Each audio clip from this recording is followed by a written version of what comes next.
Assalamualaikum warahmatullahi wabarakatuh. Salam sejahtera buat kita semua. Salam bahagia. Bertemu lagi dengan saya Novia Erwandi, SPD MPD, Guru Bahasa Indonesia di SMA Negeri Modal Bangsa. Kali ini saya akan berbagi praktik baik pembelajaran saya, tentunya pelajaran Bahasa Indonesia. Kali ini saya akan mengangkat inovasi pembelajaran berbasis teknologi, di mana judul best practice saya adalah inovasi pembelajaran berbasis teks eksplanasi dengan teknologi augmented reality berbasis kearifan lokal. Assalamualaikum. Ya, mengapa saya mengangkat best practice ini? Kita ketahui bahwasannya keterampilan menulis dan memahami itu bagian kompetensi yang penting pada teks eksplanasi dalam pembelajaran bahasa Indonesia. Nah, kita ketahui berdasarkan observasi dan asesmen diagnostik di SMA Negeri Modal Bangsa bahwa kemampuan menulis teks eksplanasi masih mengalami kesulitan, terutama dalam memproses sebab akibat. Ya, bagian ini hal yang sangat fundamental. Kita ketahui bahwasannya di teks eksplanasi ini itu adalah teks bagian dari fenomena, baik itu fenomena sosial, budaya, maupun alam.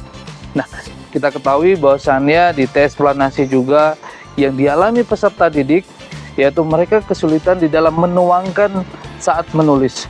Mereka masih terbawa dengan bagian dari buku tersebut, yaitu buku teks yang sudah disediakan pemerintah.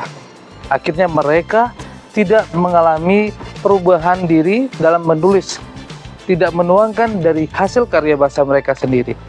Nah, berdasarkan alasan inilah saya bergerak sebagai guru bahasa Indonesia dan juga sekaligus guru penggerak dan pengajar praktik untuk mengembangkan praktik mengajar yang dimana berpihak pada peserta didik sehingga pembelajaran itu bermakna dan menyenangkan. Tujuan dari latar belakang di sini adalah ada dua. Yang pertama, untuk meningkatkan dan menumbuhkan sikap kritis menulis ilmiah bagi peserta didik. Dan yang kedua, membuat peserta didik itu lebih bangga terhadap kearifan lokal atau budaya di daerah masing-masing. Sehingga mereka paham terhadap konteks masyarakat setempat. Nah, inilah tujuan best practice saya. Ya, ada pun beberapa langkah yang saya lakukan dalam proses pembelajaran kali ini. Yang pertama adalah di mana seperti biasa kita membuka pembelajaran yaitu dengan berdoa, kemudian dilanjutkan dengan yel-yel untuk menyemangati peserta didik. Setelah melakukan yel-yel, kita melakukan ice breaking. Setelah melakukan ice breaking untuk memberikan kesadaran peserta didik bahwa yang penting dalam pembelajaran, dilanjutkan dengan pertanyaan pemantik. Nah, pertanyaan pemantik ini untuk mengingat materi-materi yang sudah dipelajari.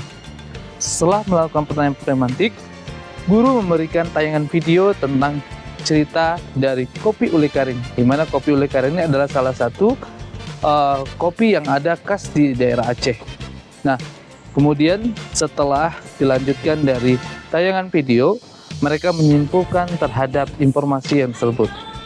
Setelah menayangkan video dan menyimpulkan, baru saya memberikan atau saya sebagai guru memberikan barcode untuk bagaimana melihat secara langsung dari AR tadi, augmented reality, terhadap kopi ule karing. Informasi apa saja yang terdapat dari kopi ule karing tersebut. Setelah itu, anak-anak mencoba menyimpulkan juga dan setelah itu berbentuk kelompok. Setelah berbentuk kelompok, mereka pergi mengelilingi warung kopi di sekitar sekolah untuk menanyakan informasi lebih lanjut terkait informasi kopi ule karing. Mulai bagaimana prosesnya hingga bagaimana menjadi sebuah sajian kopi yang nikmat. Setelah itu, setelah mereka kembali dari warung kopi atau tempat mereka berwawancara terhadap pewawancara barista, setelah itu mereka membuat poster. Nah, jadi dari poster itulah mereka membuat teks eksplanasi dengan gaya mereka sendiri, dengan sajian yang menarik. Nah, setelah dilakukan pembuatan desain poster, mereka menampilkan desain poster secara pameran di depan kelas. Nah, setelah itu baru mereka mendapat menilai siapa yang paling banyak dikunjungi pamerannya atau posternya, dia akan menjadi juaranya.